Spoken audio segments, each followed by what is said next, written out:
So now we'll see what is histogram. Histogram is a plot. It's a plot of gray level values versus occurrence of gray level. So suppose there is a 8-bit image. So how many gray levels will be there? 256, 0 to 255. Okay. So we are going to count how many times the gray level is occurring in the image. Okay. So suppose this is your image. This we have seen in thresholding problem. Okay. So these are the values. Suppose 100 is occurring 2 times, 200, then 255, maybe 0, 2 times, 200 2 times, 3 times, and 100 again. So how many times 100 is occurring? 3 times. Okay. So somewhere here we can have 100. Maybe this is 200.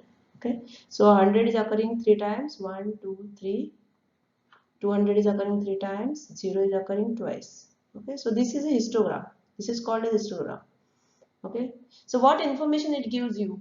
The histogram gives you the information of gray level values. How many gray level values are there and how many times it is occurring. Okay. So the histogram of a digital image with gray levels from 0 to L minus 1 is a discrete function h of rk equal to nk. So here r is a gray level value that you know, and k is the kth gray level value. Okay. And nk is the number of pixels in the image with that gray level rk. So how many times 100 is occurring? So what is 100? 100 is rk, and how many times it is occurring is nk. And n is the total number of pixels in the image. So here how many total number of pixels are there? 9. Normalize, what is normalized histogram? Normalized means the range is 0 to 1. So it's like a probability. So we will divide nk, okay, nk divided by total number of pixels. So PRK gives an estimate of the probability of occurrence of the gray level RK. So sum of all components histogram is equal to 1 for normalized histogram. So here you can see what information the histogram gives us. Okay, by looking at the histogram, what you can see about this image, the gray level values are not covering the entire grayscale which is available, but it is concentrated on the left hand side, and left hand side is what? Dark. Okay, this is 0. 0 means dark, 255 is bright. So by looking at, if I don't have this image and if I have only the histogram, by looking at histogram I can comment that the image is dark. Okay, similarly here it is concentrated on the right hand side, so the image is bright image. Now here it is in between. I can say that the image is not of good contrast. Why? Because we have studied, if it is covering the maximum dynamic range, then only the contrast will be good. So here it is not covering the entire grayscale, right? This is the grayscale from 0 to 255. Okay, it is covering only this much part, this much. So the contrast is poor. And this is what this histogram, you can see it is covering the entire grayscale. Dynamic range is more. So the contrast of the image is very good. So it is written here high contrast. So an image whose pixels are tend to occupy the entire grayscale or entire range of possible gray levels and tend to distribute it uniformly will have an appearance of high contrast and will exhibit a large variety of gray tones. Okay, that is, the image shows a great deal of gray level details and has a higher dynamic range. This is what we have discussed. There are three types of processing techniques in histogram.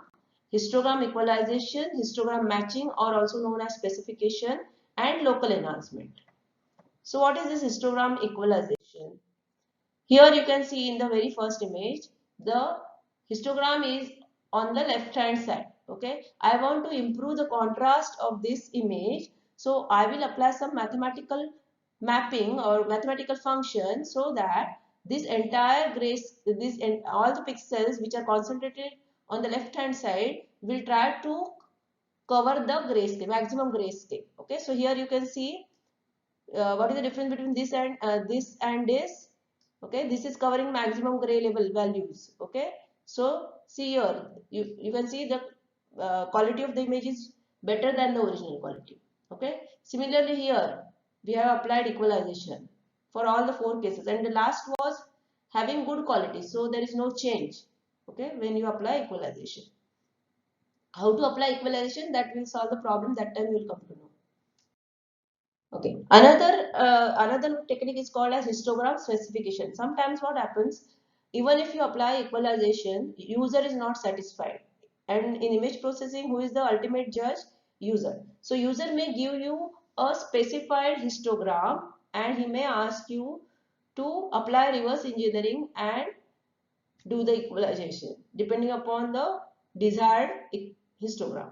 So there will be a desired histogram. You have to apply some mathematical function to achieve that histogram. Okay, so that is called a histogram specification or matching. So here, as I said, this is the original image you can see, and this is the equalized image. Okay, after applying equalization, you got this. But the user is not happy with this, so user will give one histogram, which is specified histogram given by the user, and then based on that we derive a function or transformation function, and we will get this image, and this is a modified histogram. Okay, so for this also we will solve the problem. Next is global enhancement and local enhancement. Now whatever histogram we are going to apply, okay, it is a global enhancement technique. What is global enhancement technique? When I consider the entire image and apply some algorithm, then it is called as a global enhancement technique, because I am considering entire image. I am not considering the part of the image. Okay, so whenever you apply the histogram processing, it may not guarantee you the local enhancement. Okay, so global approach is suitable for overall enhancement of the image. But if I want to increase the contrast of a part of the image or particular object, then I have to go for local enhancement techniques. Local enhancement enhance details over the small areas in the image, so part of the image or targeted objects. Global enhancement does not necessarily guarantee the desired local enhancement. That's what I said. That even if apply equalization, it may or may not improve the quality of that particular object. Okay. So solution is what? Define a transformation function based on the gray level distribution in the neighborhood of every pixels in the image. So what we are going to do is, suppose this is the image. Suppose this is the image, and I am interested in this particular area. I will take this as a neighborhood and apply the histogram equalization on that neighborhood. So define a square or a rectangular neighborhood and move the center of this area from pixel to pixel. So it's just like, okay, we will take this entire image. First, I may take 3 by 3 area only, or 9 by 9 or 7 by 7, and this is a center pixel. After calculating histogram, I will move this window like this, and I will do this to cover the entire image. Okay. At each location, the histograms of the points in the neighborhood is computed, and either a histogram equalization or specification is obtained. Okay, so this function is finally used to map the gray level of pixels centered in the neighborhood. That's what I said. This is center pixel, the neighboring. Suppose it's a 3 by 3. So how many pixels will be there? 8. Okay, so we will apply histogram, then again shift it, then again we'll select 8 neighbors, then again apply histogram and so on. Okay, so the center of the neighborhood region is then moved to an adjacent pixel location, and then the procedure is repeated. What is the advantage? What happens here when you take one pixel and the neighborhood 3 by 3? Okay, next time what will happen? This will go to the next, and it is overlap, right? So every time the new very little new information is getting added, and you are recalculating. So only one new row or column of the neighborhood changes during a pixel to pixel translation of the region. Translation means shifting.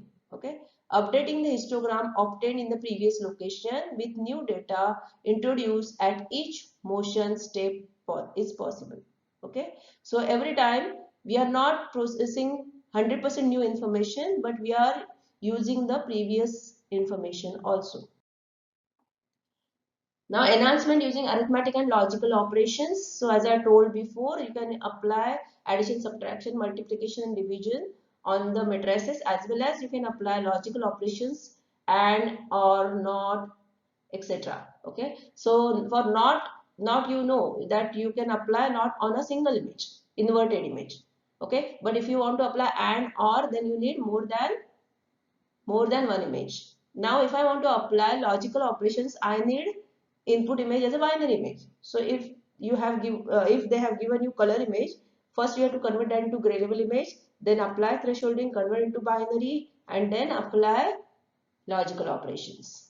Okay, so performing the NOT operations on a black 8-bit pixel, okay, produces a white pixel. So that's what I said. If it is 0, then you will get 1 in NOT operation. If it is 1, then you will get a 0. That you know. Now here the examples are given. Here you can see it's the original image. This is a AND mask. Okay, this is a AND mask, and this is the result of applying this on the original image. So wherever there is 1, you are getting the output. Wherever there is 0, there you are not getting the output. Similar, this is shown for OR. Okay, result of OR operation you can see. So subtraction and additions are the most useful, and division is considered as multiplication by the reciprocal. Okay, so that you know, or you can divide one pixel by the corresponding pixel in the next image. Okay, so multiplying an image with a constant increases its average gray level. That's what I told you. Like if you want to, if this is the image, and if you multiply by this, all the values will be boosted, right? And it will go towards a brighter value. So suppose it is 10 before, 10, 20, 10, 22. So what you will get after multiplying 20, then 40, and this will be what? This is 20 and this is 24. So the brightness will, it will be brighter image. This will be brighter. Okay, if I multiply by 0.5, then I'll get a darker image.